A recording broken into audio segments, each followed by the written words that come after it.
또 그 딸이 저의 제자이기도 하고 그랬는데 이 동대동에 이사 오셨다는 거예요. 깜짝 놀라서 서로 부둥켜 안고 그렇게 했는데 일부예배 나오셨습니다. 하나님께서 영혼들을 보내주시는데 우리가 잘 사랑으로 섬기면서 아름다운 교회를 이루어가야 할 줄로 믿습니다. 지금은 사순절 기간입니다. 예수님의 고난을 묵상하며 주님과 동행하는 삶을 살아가시기를 바랍니다. 지금 특별 새벽 기도회 중인데 많은 분들이 지금 동참하고 계세요. 적어도 우리 임원들, 우리 집사님, 권사님, 장로님은 가능하면 참석하실 수 있기를 바랍니다. 완주상이 준비가 되어 있는데 완주상과는 난 좀 거리가 멀다라고 하는 분들도 거의 완주상이 있으니까 도전하시기를 바라겠고, 또 이 출석부에 하트 스티커가 또 붙여지는 또 즐거움도 있습니다. 여러분들이 열심히 참석할 수 있도록 제가 독려하고 있는데 여러분들이 협력해 주시고 동참하시면 큰 은혜가 있을 줄로 믿습니다. 학생 청년들을 위해서 소망 안의 카페에 컵라면을 상시 비치하겠습니다. 언제든지 먹으면 돼요. 학생들 청년들이 교회에 많이 머물러 있는데 밥 때만 되면 애들이 애매하더라고요. 뭐 제가 마음 같아서는 밥을 해주고 싶은데 아시잖아요, 제가 요리가 안 돼요. 그래가지고 좀 애매한 그런 상황들이 있었는데, 물론 집에 가서 집밥도 먹고 맛있는 건 또 사 먹어야 되겠지만 급한 대로 언제든지 먹을 수 있도록 컵라면을 그렇게 상시 비치할 텐데, 우리 어른들은 먹어도 되긴 됩니다. 근데 주로 채우시기를 바랍니다. 아시겠죠? 네. 3, 4월 소망의 묵상집이 발행이 되었는데 여러분, 우리 소망교회 문화, 이 거룩한 이 영적 문화가 있는데 소망의 묵상 아침마다 7시에 카톡으로 가잖아요. 열심히 하시고 또 감사의 기도 쓰시기를 바라겠습니다. 김은주 권사님 가정에서 떡을 대접하십니다. 가실 때 받으시면 되겠고요. 우리 아드님 임진혁 군과 또 주한솔 양이 어제 결혼식을 했습니다. 제 주례로 결혼을 했는데 오늘 신혼여행을 하와이로 간대요. 근데 아침에 일찍 일부 예배 드리고 또 그렇게 갔습니다. 그래서 또 축복해 줬는데 많이 기도해 주시기를 바라겠습니다. 그리고 교인 동정을 보시면 우리 이민호 전사님 부친께서 중환자실에 입원 중이세요. 지난 주일에 뇌출혈로 쓰러지셨는데 우리 다 같이 기도했잖아요. 감사하게도 이 뭐 말씀하시는 거나 또 모든 이 행동들에 문제가 없다고 합니다. 지금 좀 지켜봐야 되기 때문에 중환자실에 계시긴 하는데 후유증 없이 잘 회복될 수 있도록 계속 기도 부탁드립니다. 그리고 3월 15일에 우리 김수정 청년이 갑상선 수술을 한다고 합니다. 기도해 주시기를 바라겠고요. 또 우리 김지원 청년 잠깐 일어날까요? 전역했습니다.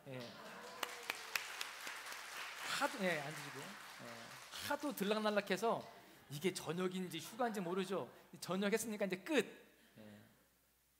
축하하고 앞으로 청년의 활동 열심히 하시기를 바라겠습니다. 금주 식사 설거지 봉사는요, 여성 5목장, 7목장, 남성 5목장입니다. 그리고 이 광고엔 없는데요, 근본 부활절 헌금은 튀르키예 시리아 지진 피해 돕기 선교비로 그렇게 사용하도록 하겠습니다. 기도해 주시기를 바라겠습니다. 나머지 예배 담당 및 섬김은 주보를 참고하시고요, 함께 우리 찬양하시면서 준비한 예물 드리시겠습니다.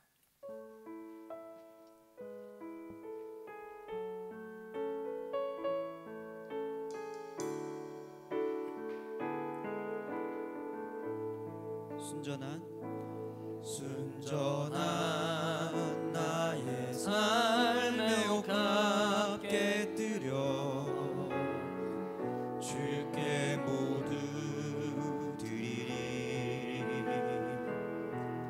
나의 가장 귀한 것 주께 드리리. 나의 주님 예수. 순전한 나의 삶에 옥합게 드려 주께 모두 드리리. 나의 가장 귀한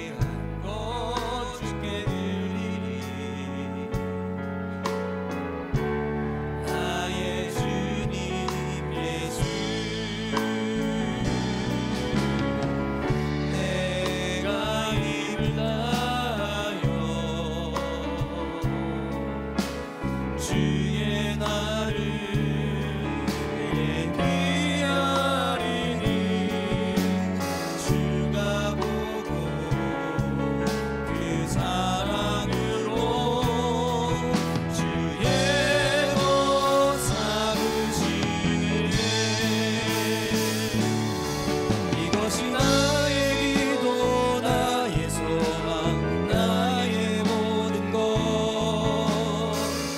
눈물로 주님께 간구하오니 이것이 나의 기도 나의 소망 나의 모든 것 주여 나를 기억하 이것이 나의 기도 나의 소망 이것이 나의 기도 나의 소망 나의 모든 것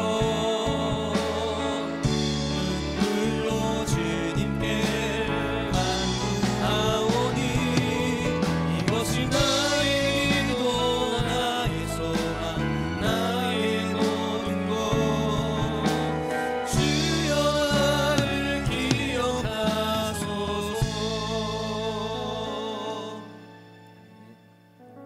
드려진 예물 위해서 기도하십니다. 참으로 은혜가 많으신 주님 감사합니다. 우리의 삶의 주권자가 되어주셔서 우리의 필요를 채워주시고 우리의 삶을 인도하여 주신 주님 그 은혜에 감사하여서 우리의 삶의 옥합을 깨뜨려 주님 앞에 감사로 영광 돌려드립니다. 구별하여 11조를 드리고 또한 주님 기도하며 선교헌금을 드리고 목적헌금을 드리며 1,000번제를 드립니다. 주님 이 귀한 손길들을 주님 기억하여 주시고 삶의 은총이 도와줘서 더욱더 감사하며 더욱더 주 앞에 영광 돌려드리는 귀한 삶으로 승리하게 하여 주시옵소서. 우리 소망가족 모두에게 하늘의 신령한 복과 땅의 기름진 복이 넘치게 하여 주시옵소서. 감사하며 축복하며 예수님의 이름으로 기도하옵나이다. 아멘. 오늘 우리에게 주시는 말씀은 마태복음 26장 14절부터 16절까지 말씀입니다. 그때 12 중에 하나인 가룟 유다라 하는 자가 대제사장들에게 가서 말하되 내가 예수를 너희에게 넘겨주리니 얼마나 주려느냐 하니 그들이 은 30을 달아주거늘 그가 그때부터 예수를 넘겨줄 기회를 찾더라. 아멘. 이 시간은 소망 찬양대회의 특별 찬양이 있겠습니다.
평안 있는 찬양 감사합니다. 큰 은혜가 되실 줄로 믿습니다. 우리 옆 사람을 보면서 인사하십니다. 당신은 예수님의 형상이십니다. 그런 당신을 주님이 사랑하십니다. 주님의 형상을 따라서 날마다 승리하시기를 축복합니다. 지난주부터 우리가 사순절기를 지키고 있습니다. 여러분들은 지금 사순절기를 어떻게 보내고 계십니까? 사실 지금 많은 사람들이 심지어 우리 크리스천들도 일상의 분주함 속에서 사순절에 관심을 갖기보다는요, 세상의 즐거움이나 또는 전쟁, 지진, 경제 위기, 정치 불안, 이러한 세상의 이슈들에 더 많은 관심을 갖게 되는 것 같습니다. 물론 우리가 그러한 것에 관심을 갖고 기도를 해야 됩니다만, 우리가 너무도 사순절과 멀어져 있는 삶을 산다는 것이 문제이죠. 그런데 여러분, 세상이 많이 요동하고 있고 또 세상의 이슈들을 볼 때에 마음이 답답하지만 우리가 즐겨 부르는 찬양 중에 주품에라는 찬양이 있습니다. 그 후렴구 가사를 보시면 이렇게 되어 있어요. 거친 파도 날 향해 와도 주와 함께 날아오르리, 폭풍 가운데 나의 영혼 잠잠하게 주를 보리라. 아멘. 우리가 어지럽고 혼란할 때일수록, 세상의 유혹이 더 강력해질수록 잠잠히 주님을 바라볼 수 있는 그런 모습이 되어야 됩니다. 이 사순절기에 더욱더 주님을 바라보시고요, 또 주님을 묵상하시고 그 주님을 사랑하기에 힘쓰시기를 주님의 이름으로 간절히 축원합니다. 그렇게 살아갈 때에 이 험하고 어지러운 세상 속에서도 우리의 인생은 승리의 인생이 될 줄로 믿습니다. 저는 이번 사순절기를 보내면서 예수님 당시에 예수님 주변에 가깝게 있었던 사람들과 예수님 사이에서 있었던 일들을 사건 중심이 아니라 인물들을 중심으로 해서 함께 살펴보고자 합니다. 오늘은 그 첫 번째 인물로 가룟 유다를 조명해 보고자 하는데요, 우리가 잘 알다시피 이 가룟 유다는 스승이자 메시아였던 예수님을 배반하고 은 30에 파는 그러한 인물입니다. 여러분, 그렇다면 오늘 이 가룟 유다는 왜 예수님을 배반하고 은 30에 파는 그런 끔찍한 일을 계획하고 또 실천을 했을까요? 사실 이러한 질문들은요, 여전히 명백한 그런 답변을 줄 수 없는 질문이라고 할 수 있습니다. 여러 가지 추측적인 신학적 해석들만 있을 뿐입니다. 이래서 그랬을 거야, 저래서 그랬을 거야, 이렇게 추측을 할 뿐이죠. 그러나 그럼에도 불구하고 더 궁극적인 이유는 매우 분명합니다. 그 궁극적인 이유가 무엇이냐? 바로 가룟 유다가 방향을 잘못 잡았다라고 하는 것입니다. 우리 함께 고백해 볼까요? 방향을 잘못 잡은 가룟 유다. 올바른 방향이 있는데 그 방향이 아니라 잘못된 방향으로 그의 인생이 가게 되었다는 것입니다. 가룟 유다가 예수님을 왜 배반하고 팔았을까? 여러 가지 추측들이 있다라고 이야기했죠. 제가 이런 추측들을 쭉 제가 좀 살펴보다 보니까 그럴듯한 추측들이 있더라고요. 제가 몇 가지를 소개하고자 하는데요, 가룟 유다가 봤을 때 예수님이 기적들을 많이 행하시는 거예요. 그 기적들을 행하실 때 보니까 언제 기적을 행하시느냐, 이 가룟 유다가요 머리가 좋거든요. 그래서 나름대로 분석을 합니다. 언제 예수님이 기적을 행하셨을까 분석하고 또 잘 살펴보니까 위급한 상황이 되었을 때 주로 예수님이 기적을 행하시더라라는 것을 알게 되었습니다. 일례를 들면 어느 날 예수님이 가버나움에 있다가 요단 동편에 있는 베레아로 가시게 되었어요. 그래서 갈릴리 호수를 배 타고 지나가시게 되는데 공교롭게 마침 그때 큰 풍랑을 만나게 되죠. 여러분, 예수님 당시에 탔던 그 배는요 거대한 그런 대형 선박이 아니었습니다.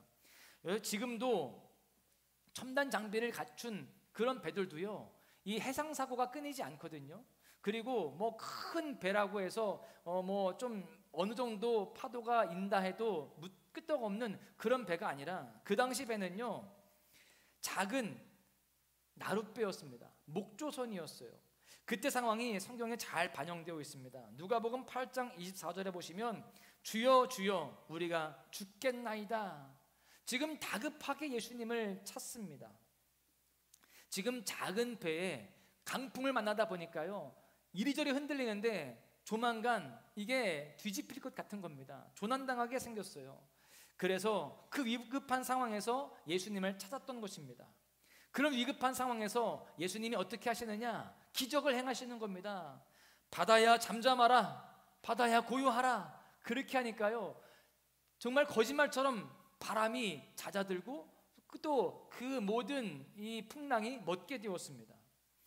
가룟 유다가 그것을 보면서 깨달은 거예요. 아, 예수님은 위급한 상황에서 이런 기적을 행하시는구나. 그러다가 결정적인 사건이 일어납니다. 오병이어의 사건 잘 아시잖아요. 베세다라는 언덕에서 예수님이 말씀을 전하시는데 많은 사람들이 몰려왔습니다. 장족만 5,000명, 적어도 이 어린 아이와 또 여자들을 다 포함하면 10,000명에서 30,000명까지 보는 거예요. 그 많은 사람들이 말씀을 듣고 있는데 어느덧 해가 뉘엿뉘엿 넘어갑니다. 그런데 사람들은 그 자리를 떠날 줄을 몰라요. 많은 사람들이 배고파합니다. 그런 상황에서 지금 이 제자들은 어떤 해결책도 주지 못해요. 이런 문제가 발생하니까 제자들이 군중을 빨리 해산시키고자 예수님께 말하는 거예요. 예수님, 빨리 돌려보내소서. 광고해달라는 겁니다. 빨리 가시고 집에 가서 밥 먹고 쉬었다가 내일 오세요. 이렇게 광고를 해달라는 거죠. 그런데 예수님은 그렇게 하지 않으시고요, 그 다급한 상황 속에서, 그 문제 속에서 또 기적을 행하십니다. 떡 5개와 물고기 2마리를 가지고 거기 있는 모든 사람들을 다 먹이시고도 12광주리를 남기십니다. 어마어마한 기적을 행하시는 거예요. 얼마나 놀라운 기적이었느냐. 사람들이 그때부터 예수님을 단순한 선지자, 단순한 선생님 이렇게 보지 않고요, 이제 앞으로 우리의 왕이 되실 분이다라고 그렇게 이제 분위기가 조성되는 그런 상황이 되게 되었습니다. 그때 이 가룟 유다가 그 상황들을 쭉 보면서, 아, 예수님은 또 이렇게 다급한 상황, 큰 문제가 있으니까 기적을 행하시는구나 라고 생각을 하게 되었습니다. 여러분, 이렇게 생각하는 가룟 유다가 예수님을 보면서 기대했던 바가 무엇이었을까요? 아, 예수님을 통해서 오늘도 우리가 배불리 먹을 수 있겠지, 어제도 그랬으니 오늘도 기적을 행하시면서 나에게 먹을 것을 주시겠지, 이런 게 기대였을까요? 가룟 유다의 기대는 그 정도가 아닙니다. 가룟 유다의 큰 그림은 무엇이었느냐? 예수님이 로마 정부를 다 쓸어버리고 예수님이 왕이 되시는 거였어요. 그렇게 왕이 되시면 그 측근이었던 자기는 한 자리 차지하겠죠. 장관쯤 되겠죠. 그 기대감을 가지고 있었습니다. 그런데 이런 기대는 이 유다만이 아니었어요. 다른 제자들도 그런 기대감을 가졌고 또 많은 유대인들도 그런 기대감을 가지고 있었습니다. 그런데 예수님은요, 정작 넉넉히 그럴 만한 능력이 있으심에도 불구하고 그렇게 하시지 않으십니다. 그래서 급한 마음을 가지고 있었던 제자들이 예수님, 어느 때니까? 라고 물어보면 예수님은 또 이렇게 말씀하시는 거예요. 아직 내 때가 이르지 아니하였다. 이렇게 말씀하시는 거예요. 이 제자들의 생각과 기대와 달리 말씀을 하시는 것이죠. 그래서 가룟 유다는요, 이런 생각을 하게 됩니다. 기다리다 이런 생각을 하는 거예요. 예수님은 위급한 상황이 되어야 기적을 행하시는 분이시니까 내가 예수님께 위급한 상황을 만들어 드려야겠구나. 내가 이 로마 군병들에게 예수님을 팔아서 그 군병들에게 생명의 위협을 받으시면, 그 위급한 상황이 되시면 예수님이 그때 틀림없이 기적적인 능력을 행하셔서 그 로마 군대를 다 몰아내고 로마 정부를 다 쓸어버리고 왕이 되시지 않을까. 그러면 나는 또 한 자리 차지하지 않을까, 이런 생각을 하게 된 것입니다. 그래서 로마 군병들에게 예수님을 팔아서 로마 군병들로 하여금 예수님을 끌어가게 하는 위급한 상황을 만들었다라고 하는 추측이 있는 거예요. 예. 그런데 그럴듯하지 않습니까? 예? 그런 이야기 들으면 이게 그럴 수도 있겠다 싶은 거예요. 그런데 다음 이 추측은요, 더 신빙성이 있고 더 그럴듯합니다. 가룟 유다는요, 우리가 잘 알다시피 명석한 두뇌를 가지고 있습니다. 특별히 이 수학적 계산이 빨랐던 인물이죠. 그래서 제자 공동체에 이 재정을 담당할 정도로 그렇게 남들보다는 명석한 사람이었습니다. 어느 날 마리아가 매우 비싼 향유 옥합을 가지고 와서 통째로 깨뜨리고 그 향유 전부를 예수님의 발 앞에 쏟아붓고 예수님의 발을 씻기게 됩니다. 그것을 보자마자 이 유다는요, 수학적인 계산을 하게 되는 거예요. 아니, 그 향유는 300데나리온이나 되는 것인데 지금의 가치로 말하자면 3천만 원도 넘는 것입니다. 차 한 대 값이에요. 이 비싼 것을 팔아서 가난한 사람들에게 주면 훨씬 더 나을 것을 왜 한낱 발 씻는데 다 허비하느냐, 이렇게 마리아를 책망하고 질책합니다. 세상적 기준의 계산법으로 볼 때 그 말은 틀린 말이 아니었습니다. 너무나 정확한 지적이죠. 그런데 마리아는요, 세상적 기준의 계산법이 아니라 하늘의 계산법으로 계산을 한 겁니다. 예수님을 사랑하는 마음으로, 그 예수님의 십자가를 준비하는 마음으로 헌신을 한 거예요. 다 내어드린 겁니다. 자신의 삶을 드린 거예요. 그런데요, 이렇게 머리가 빨리 돌아가는 유다가 그 당시 상황을 가만히 보니까 심상치 않은 분위기가 느껴지는 겁니다. 기대했던 예수님은 점점 이상한 말씀만 하세요. 나를 따라오려거든 누구든지 자기 십자가를 지고 나를 따를 것이니라. 아니, 십자가는 사형수가 지는 건데 왜 우리 보고 그 십자가를 지라고 하는 거지? 우리 보고 죽으라고 하는 건가? 이런 생각을 하게 되죠. 이런 생각 속에서 자신의 방향과 다른 것들을 깨닫게 되면서 예수님에 대해서, 예수님의 그 행보에 대해서 마음이 불편해집니다. 게다가 예수님이 내가 이제 예루살렘에 올라가는데 많은 고난을 받고 거기서 죽을 것이다 라고 선언을 하십니다. 아니, 예루살렘은 왕처럼 올라가셔야지 왜 고난을 받고 거기서 죽는다고 하시는 걸까? 이런 생각들이 드는 거예요. 그러는 와중에 예수님을 죽이려고 하는 무리들의 그 정황까지, 움직임까지 포착이 되게 됩니다. 그 반대 세력은 누구냐? 로마 세력이었어요. 가장 강력한 정치 세력이었죠.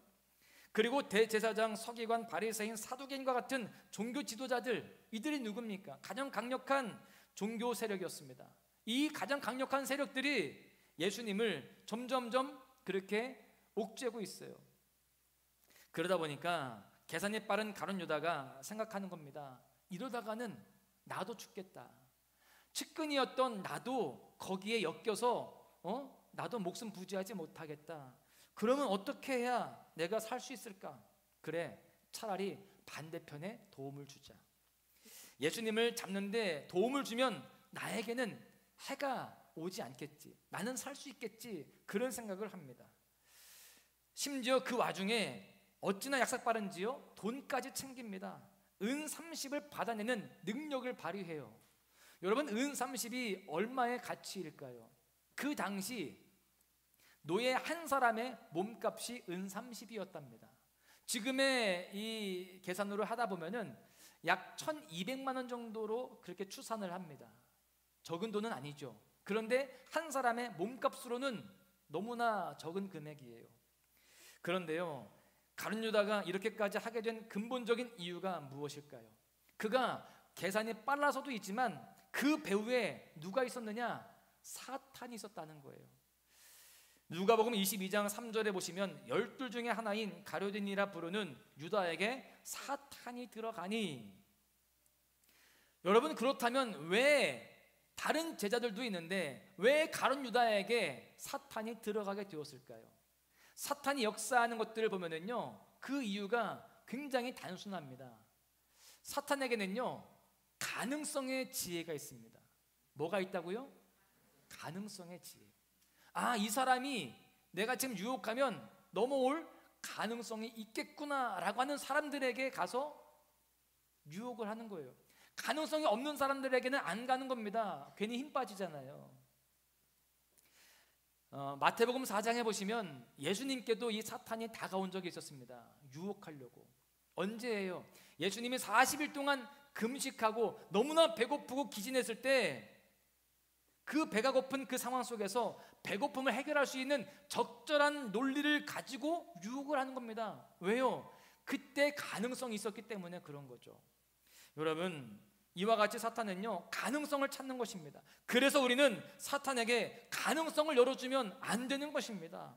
삶의 원칙을 가지고, 지난주에 함께 나눴었죠. 삶의 원칙을 가지고 예수님처럼 어떤 상황에서도 타협하지 않는 굳건한 믿음, 승리하는 믿음을 가지고 살아가야 할 줄로 믿습니다. 사탄이요, 저에게 와서 예배에 오늘 좀 쉬어, 이런 것 가지고 저한테 유혹할까요? 안 할 것 같죠? 왜요? 가능성이 없어요. 제가 아무리 아파도 저는 이 예배를 드릴 것이고 예배를 인도할 것입니다. 가능성이 없으니까 저에게 유혹을 하지를 않습니다. 근데 누구한테 유혹할까요? 가능성이 있는, 여기 있는 몇 분들을 대상 삼을 거예요. 이렇게 하는 분이 계시네. 왠지 예배 드리려고 하는데 오늘은 몸이 좀 찌뿌둥해. 또 누가 약속을 또 잡자는 거예요. 여러분, 가능성이 있어 보이는 사람들에게 유혹을 합니다. 그래서 우리는 가능성을 열어주면 안 돼요. 나는 철저하게 예배는 지킬 것이다, 나는 철저하게 기도의 시간, 나는 철저하게 감사의 생활 할 것이다 라고, 그렇게 우리가 삶의 원칙을, 또 신앙의 원칙을 가지고 살아가야 할 줄로 믿습니다. 12명 그 제자들 가운데 이 가룟 유다에게서 사탄은 가능성을 본 겁니다. 얘는 되겠는데, 이런 생각을 하는 거죠. 사실 그는 다른 11명의 제자들과는 다른 면이 있었습니다. 나머지 11명은요 전부 다 이 북쪽 지역인 갈릴리 출신이었어요. 그런데 이 유다는 이름도 유다잖아요. 유다 출신이었습니다. 그래서 그 제자 공동체 안에서도 약간 이 왕따의 분위기가 있는 거죠. 소외감을 느꼈습니다. 그리고 정직하지 못한 도둑 근성이 그에게서 발견되었습니다. 그리고 오늘 본문의 상황은 목요일이거든요. 그런데 바로 전날인 수요일에 어떤 일이 있었느냐, 베다니에서 마리아의 향유 옥합에 대한 문제로 예수님과 약간의 불편한 마찰이 있는 상황이었어요. 그러니까 예수님께 불만이 있는 입장이었습니다. 왜 그걸 그렇게 다 깨뜨려가지고, 그런 거잖아요. 그리고 그는 교만하기까지 했어요. 여러분, 그런 그에게 가능성이 있는 겁니다. 이 가룟 유다는 약간 소외감을 느끼고 있고, 또 거기에다가 도둑 근성도 있는데 예수님께 불만도 있어. 거기다가 교만하기까지 해. 얘는 되겠다 싶었던 것이죠. 사실 이 유다가요, 그 마음에 예수님을 팔 생각을 하고 있었던 그런 상황 속에서 회개할 기회를 예수님은 주셨습니다. 언젠가요? 마지막 만찬의 자리죠. 예수님이 말씀하십니다. 너희 중에 하나가 나를 팔리라. 그때 제자들은 황당한 예수님의 그 말씀에, 아니 누가 판다는 거야? 나는 아니지요, 나는 아니지요, 그렇게 얘기해요. 그때 모르긴 몰라도 가룟 유다도 그렇게 얘기했을, 저 아니잖아요, 그렇게 얘기했을 거예요. 근데 구체적으로 예수님이 더 말씀하십니다. 대놓고 가룟 유다를 지목하시는 거예요. 나와 함께 그릇에 손 넣는 자가 바로 그다. 근데 공교롭게 그때 마침 가룟 유다의 손이 예수님과 함께 그릇에 있는 거예요. 여러분, 이쯤 되면 주님, 제가 잘못했습니다, 제 마음을 꿰뚫어 보시는 주님 앞에 제가 회개합니다, 그렇게 나갔어야죠. 그런데 뻔뻔하게도요 그렇게 하지 않습니다. 여전히 나는 아니잖아요, 그렇게 변명합니다.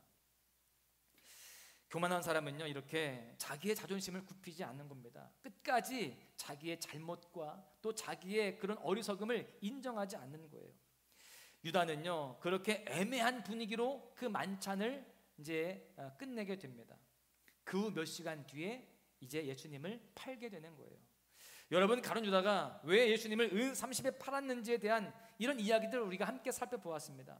물론 추측성 신학적 해석이지만 이러한 이야기들의 정황들을 보았을 때 무엇을 알 수 있느냐, 이 가룟 유다가 방향을 잘못 잡았다라는 거예요. 마태복음 11장에 보시면 세례 요한이 감옥에 갇혔을 때에 사람들이 실망하는 거예요. 그렇게 존경했던, 또 그렇게 의지했던 이 세례 요한이 감옥에 갇히니까, 아니 어떻게 선지자가 감옥에 갇힐 수가 있는 거지? 그렇게 생각을 하는 겁니다. 그렇게 사람들이 세례 요한에 대해서 실망하니까 예수님이 말씀하십니다. 너희가 무엇을 보려고 광야에 나갔더냐? 바람에 흔들리는 갈대냐?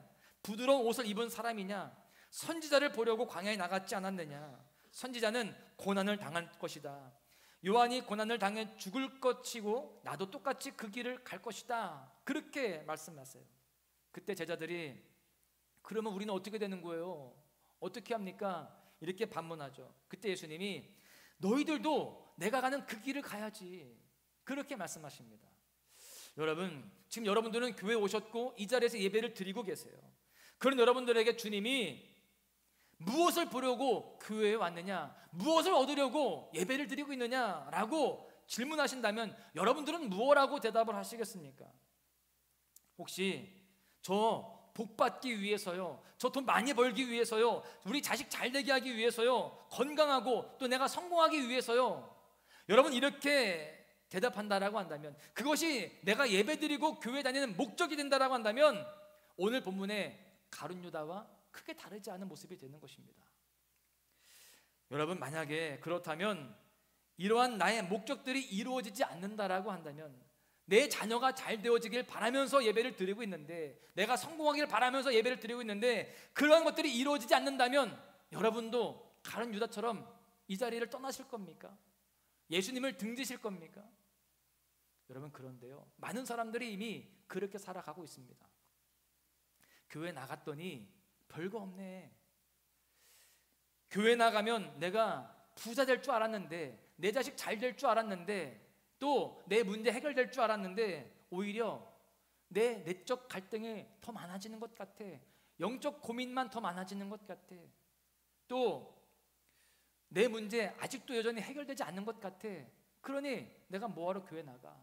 이런 생각을 가지고 교회를 떠나고 주님을 등지는 사람들이 있다는 것입니다. 요즘 그런 사람들이 얼마나 많은지 몰라요. 왜 그럴까요? 모든 사람들의 이 관심사가 십자가가 아니에요. 내 만족과 내 즐거움입니다. 그런데 내 마음에 그 즐거움이 없고 또 내 마음에 만족함이 없으니까 떠나는 거예요. 오히려 세상의 즐거움들로 채우려고 하는 것입니다. 유한하고 사라질 것들에 대해서 더 사모하는 모습들이 있는 거예요. 핸드폰 속에서 또 컴퓨터 속에서 그 만족을 찾으려고 합니다. 여러분, 그러다 보니까 사람들이 교회를 떠나는 거예요. 그래서 교회를 지금 위기의 상태라고 이야기하고 영적인 위기의 때라고 이야기하는 것입니다. 여러분, 우리는 궁극적인 방향을 잘못 잡을 때 누구든지 가룟 유다가 될 수 있음을 잊지 말아야 할 줄로 믿습니다. 나도 가룟 유다가 될 수 있다라는 거예요. 결국 목적이 엉뚱했던, 잘못되었던 이 유다의 사순절은요, 최악의 상황을 예수님께 제공했고요, 또한 자신도 그렇게 되게 됩니다. 예수님은 가룟 유다처럼 예수님을 통해서 뭔가를 얻으려고 한 달에 찾아라고 하는 그런 생각을 하고 있는 제자들에게 이렇게 말씀하세요. 마가복음 10장 45절에 보십시오. 인자가 온 것은 섬김을 받으려 함이 아니요 도리어 섬기려 하고 자기 목숨을 많은 사람의 대속물로 주려 함이라. 여러분, 사실 우리가 이 부분까지 깨닫기가, 믿음이 여기까지 가기가 너무나 어렵습니다. 내가 예수님을 믿고 가고자 하는 길이 뭔가, 주님이 나를 보고 기뻐하실 초점이 또 무엇인가, 이것을 깨닫는 것이 쉽지 않다는 거예요. 그런데 사도 바울은 깨달았습니다. 그래서 사도 바울은 이렇게 고백하죠.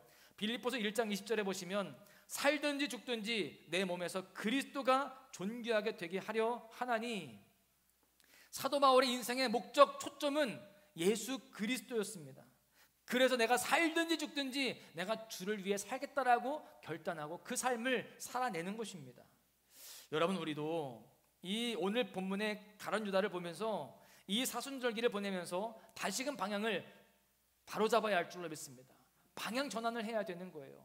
함께 고백합니다. 방향을 바로잡는 사순절, 방향을 다시금 바로잡아야 돼요. 우리가 이렇게 해마다 사순절기라는 특별 기간을 만들어서 지키는 것은 잘못 가고 있는 내 인생의 방향을 이 기간 동안 다시금 바로 잡으라고 허락하신 시간들입니다. 그래서 우리가 특별 새벽 기도회를 통해서 주님의 마음을 분별하고 깨닫고 다시금 방향을 재조정하는 시간들로 삼는 겁니다. 여러분, 교회는 십자가를 지기 위해 다니는 공동체이고 성도는 십자가를 지고 주님을 따르는 사람들입니다. 아멘. 여러분, 이 부분에서 우리가 아멘 할 수 있어야 되는 거예요. 우리는 내 만족과 어떤 이 세상적 가치를 추구하는 그런 모습 속에서 우리가 더 많은 것들을 누리고 또 우리가 더 많은 것들을 취하는 그러한 모습이 아니라 십자가를 지고 십자가를 지는 삶이 궁극적인 목표가 되어야 할 줄로 믿습니다. 내가 예수님을 통해서, 내가 기도함을 통해서 어떤 복을 받고 어떤 소원을 이루고, 이것이 아니라 내가 무슨 역할로 주님의 십자가를 질 것인가, 이것을 생각하면서 살아갈 수 있어야 되는 거예요. 그래서 주님은 제자들에게 이렇게 말씀하셨던 거예요. 누구든지 나를 따르려거든 자기 십자가를 지고 나를 따를 것이니라. 할렐루야. 우리도 십자가를 지는 삶을 살아가야 할 줄로 믿습니다. 예배에 대한 사모함과 감격이 사라져가는 이때에 더욱 온전한 예배자로 십자가를 지시기를 바랍니다. 영적인 근력이 약해진 이때에 더욱 기도의 용사로서 십자가를 지시기를 바랍니다. 변함없이 묵묵하게 맡겨진 사명에 충성을 다하는 일꾼으로 십자가를 지시기를 바라요.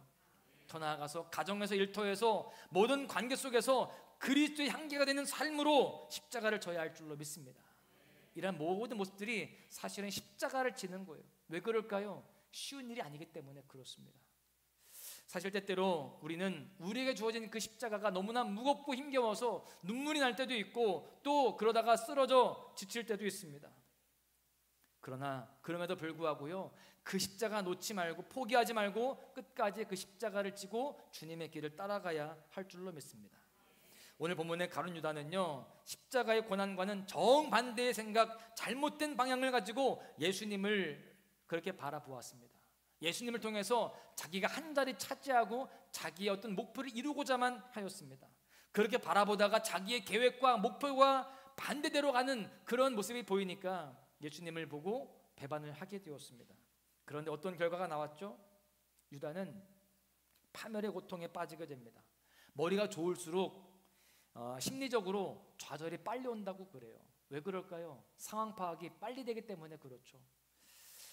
이 가룟 유다가요, 예수님을 팔고 손에 들려진 은 30을 바라보는 거예요.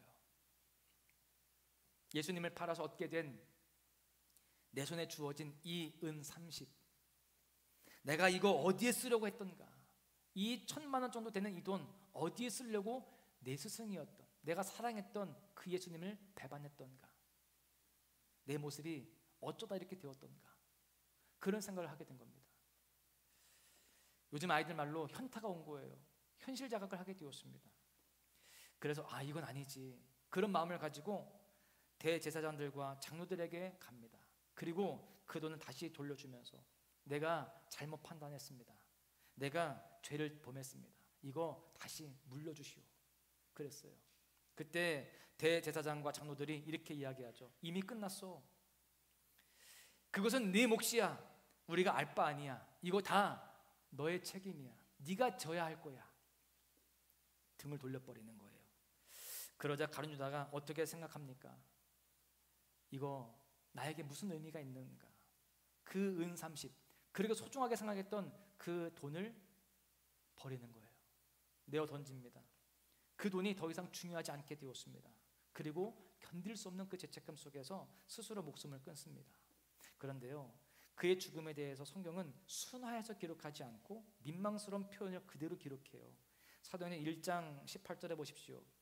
이 사람이 불의의 삭수로 밭을 사고 후에 몸을 곤두박질하여 배가 터져 창자가 다 흘러나온지라. 비참하죠. 이것이 가룟 유다의 사순절 행사였습니다. 그런데요, 만약에 이때 가룟 유다가 그런 잔머리 굴리지 말고 그 명석한 두뇌를 가지고 예수님의 뜻을 깨닫고 끝까지 주님을 따르고 함께 했다라고 한다면, 아니 배신을 한 후에라도 다시금 의로운 판단을 해서 다른 제자들처럼 예수님의 십자가 사건에 장렬히 동참했다라고 한다면, 기왕에 죽을 생각을 했다면 주님을 위해 죽기로 하고 복음을 위해 헌신했다면, 그렇게 방향을 바꿨더라고 한다면 기독교 2000년 역사는 가룟 유다에 대해서 다르게 조명을 했을 것입니다. 오히려 베드로보다 제 생각에 또 바울보다 더 귀한 일들을 감당했을 인물입니다. 그런데 그는 잘못된 판단으로 인하여서 영원한 죄인의 대명사로 남게 되었어요. 사실 예수님의 12제자로 선택받았다라고 하는 것은 하늘나라 12보좌를 상징하는 겁니다. 이 유다는요, 그 영원하고 거룩한 자리를 은 30에 팔아버리는 최고로 어리석고 또 불쌍한 사람이 되게 되었습니다. 무엇이 문제일까요? 방향의 문제였습니다. 여러분, 우리는 이 사순절기에 우리의 영적 상태, 삶의 모습을 다시금 돌아보아야 됩니다. 우리의 방향이, 나의 초점이 어디에 있는지를 점검해 보아야 되는 거예요. 우리는 세상이 거친 풍랑처럼 요동한다 할지라도 잠잠히 주님만을 바라볼 수 있는 그런 모습들이 되어야 됩니다. 그 가운데에 가룟 유다와 같이 세상적인 가치관, 내 유익과 만족을 추구하는 삶이 아니라 주님의 십자가를 지고 주님을 따르는 삶을 살아가야 할 줄로 믿습니다. 그렇게 돌이켜야 되는 거예요. 그렇게 방향을 다시금 바로잡고 믿음의 여정을 걸어가야 될 줄로 믿습니다. 근본 사순절기가 그렇게 방향을 다시금 잡고 믿음의 길을 걸어갈 수 있기를 간절히 소망합니다. 말씀을 정리하겠는데요, 요즘 카지노라고 하는 드라마가 또 인기가 많은 것으로 제가 알고 있는데, 저는 가보지 못했습니다만 이 카지노에 가면 세 가지가 없답니다. 뭐가 없느냐? 예, 가보셨나 봐요. 시계가 없고요, 거울이 없고요, 창문이 없다고 합니다. 그런데 가만히 보면 이 세 가지 모두는요, 자기 자신을 돌아보게 하는 역할을 하는 것들이라고 볼 수 있습니다. 그런데 이 카지노에는 거울을 설치하지 않아서 자신을 돌아보지 못하게 만들고, 시계와 창문을 만들지 않아서 시간이 어느 정도 되었는지 알 수 없게 한다는 겁니다. 그래서 더 이상 그곳에서 빠져나오지 못하도록 계속 도박에 빠질 수 있도록 그렇게 한다는 거예요. 그런데요, 우리 인생도 마찬가지입니다. 우리도 내 인생의 거울과 시계와 창문을 바라보지 않고 산다면 지금 내 모습, 내 상태를 분별하지 못합니다. 헤어나오지 못하는 거예요. 그래서 우리는 자주 거울을 보면서 지금 내 모습이 어떤지, 또 시계와 창문을 바라보면서 시간이 얼마나 흘렀는지, 또 앞으로 나에게 남은 시간은 얼마나 되는지를 체크하면서 내 자신을 돌아볼 수 있어야 되는 것입니다. 그렇다면 우리에게 있어서 가장 좋은 인생의 거울과 시계와 또 창문은 무엇일까요?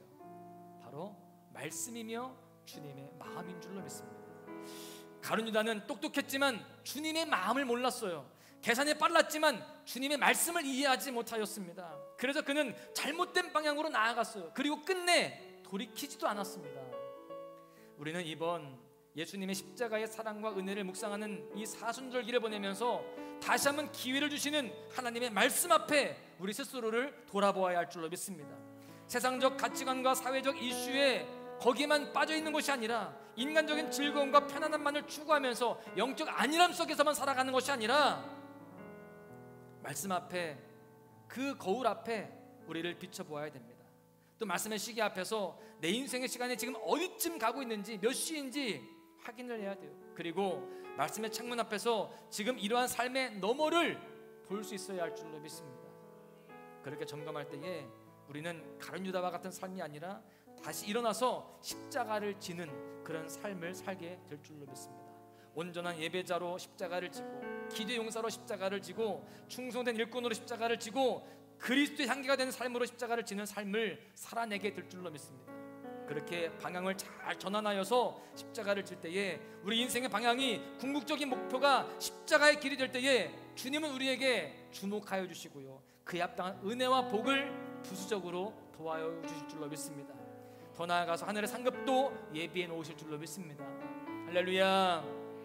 다 함께 우리 자리에서 일어나셔서 함께 찬양하겠는데요, 돌아온 탕자 우리 함께 찬양합니다. 옛날 찬양인데, 내가 탕자처럼 다시금 주님께로 돌이키겠습니다. 주님께 나아가며 십자가 지는 삶을 내가 살기로 다시 한번 결단하겠습니다. 이 마음을 가지고 주님 앞에 함께 찬양하시면서 나아가시겠습니다. 멀고 먼 이 세상 길, 멀고 먼 이 세상 길, 소망 없는 나의 길, 방황하고 헤매이며 정처없이 살아왔네. 의지하고 없는 이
세상에서 제일이라 영광의 길 허락하신 내 주 예수 찬양. 다시 한번 구원함 얻은 기쁨, 구원함을 얻은 기쁨, 세상에서 제일이라 영광의 길 허락하신 내 주 예수 찬양하네.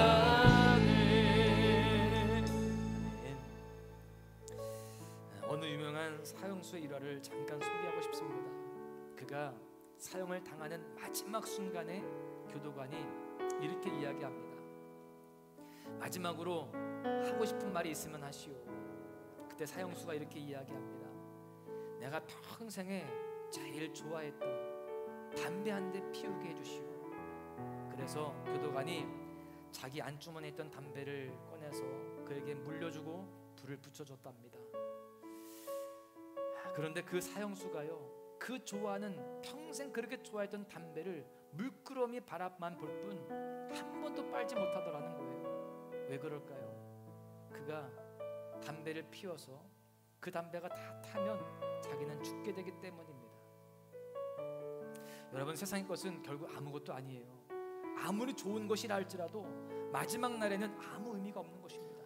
그래서 우리는 가룟 유다와 같이 세상에 초점을 맞추고 세상에 추구하는 방향으로 살면 안 되는 것입니다. 결국 허무뿐이고 절망뿐입니다. 여러분, 사순절을 어떻게 보내고 계십니까? 우리는 세상의 유혹과 세상의 가치관과 이슈들, 인간적인 편안함과 안일함에서 다시금 방향을 전환해야 할 줄로 믿습니다. 다시금 십자가로 돌아가야 할 줄로 믿습니다. 이 시간 함께 결단하면서 기도하는데요, 이렇게 기도하시죠. 주님, 우리도 가룟 유다와 크게 다르지 않았음을 고백합니다. 우리가 주님께 나아오는 것이 어쩌면 세상의 유익을 얻기 위한 것이었고 내 만족을 위한 것이었을 때가 많습니다. 그러다가 내 뜻대로 되지 않으면 실망하고 주님을 멀리하기도 했었습니다. 그러나 이제 다시금 방향을 전환하겠습니다. 당자처럼 주님께로 다시금 돌아가겠습니다. 주님의 마음을 알고 주님의 말씀 앞에 다시금 돌이키겠습니다. 주님의 십자가를 지고 예배하며 기도하며 충성하며 그리스도 향기가 되는 삶을 살아내겠습니다. 주님, 우리의 이 사순절이 그렇게 의미 있고 은혜로 사순절 되게 하여 주시옵소서. 주여 부르짖고 간절히 기도하십니다. 주여,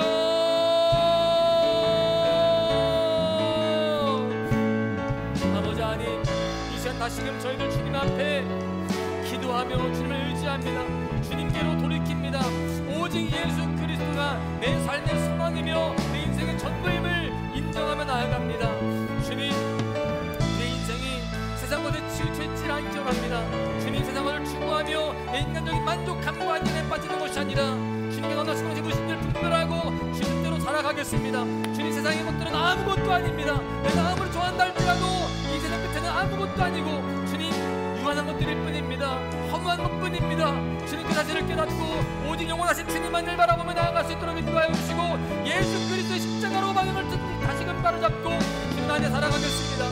주님 원하시는 것이 무엇인지 나도 그 십자가 치고 살아가겠습니다. 내가 무엇을 하여야 예수 그리스도의 십자가를 치는 삶일까를 고민하면서 살아가게 하여 주시고 하나님, 믿음의 여정을 걸어갈 수 있도록 인도하여 주시옵소서. 하나님, 내가 가룟 유다와 같이 주님 끝까지 주님께로 돌이키지 아니함으로 말미암아 주님 인생이 이렇게 참아지지 않기를 원합니다. 오직 주님 당대와 같이 돌이키며 주 앞으로 나아가기 원하오니 하나님, 우리 삶을 주관하여 주시고 온전케 하여 주시옵소서. 주님, 우리 소망 가족들이 모두가 이번 사순절을 통하여서 주님께 돌이키겠습니다. 은혜를 하여 주시고 승리케 하여 주시옵소서. 하나님, 오늘 말씀을 묵상하다 보니 내가 그렇게 손가락질했던 가룟 유다가 바로 나의 모습이었습니다. 나도 세상의 그 유익과 또 내 인간적인 만족을 추구하면서 주님께로 나왔던 적이 얼마나 많습니까? 주님, 이제 나의 그런 어리석은 모습과 죄의 모습들을 다 이제 떨쳐내고 주님께로 방향을 전환하겠습니다. 내가 어떻게 하여야 내 만족을 누릴까? 어떻게 하여야 내 목표를 이룰까? 어떻게 하여야 내가 더 인정을 받을까? 이것이 아니라 내가 어떻게 하여야 예수님의 십자가를 잘 질 수 있을까? 어떤 모습으로 살 때에 주님의 십자가를 치는 모습일까를 고민하며 주님 앞에 살아갈 수 있도록 인도하여 주시옵소서. 주님, 그렇게 우리가 주님의 온전한 제자의 삶을 살아갈 때에 하나님, 우리 인생은 주님 앞에 온전한 인생이요 승리한 인생이 되는 줄로 믿습니다. 하나님께서 주목하여 주시고 축복하시는 그런 인생이 되는 줄로 믿습니다. 주님, 우리 모든 소망 가족들이 이번 사순절기에 주님께로 방향을 돌이키는 십자가로 나아가는 그런 삶으로 승리하게 하여 주시옵소서. 이제 우리 구주 예수 그리스도의 은혜와 하나님의 그 크신 사랑하심과 성령님의 교통하심이 이제 말씀을 듣고 주님께로 돌이키기로 결단하며 세상으로 나아가는 모든 성도들 머리 위에, 저들의 가정과 일터와 삶의 모든 영역들 위에 이제부터 영까지 함께 하시기를 간절히 축원하옵나이다.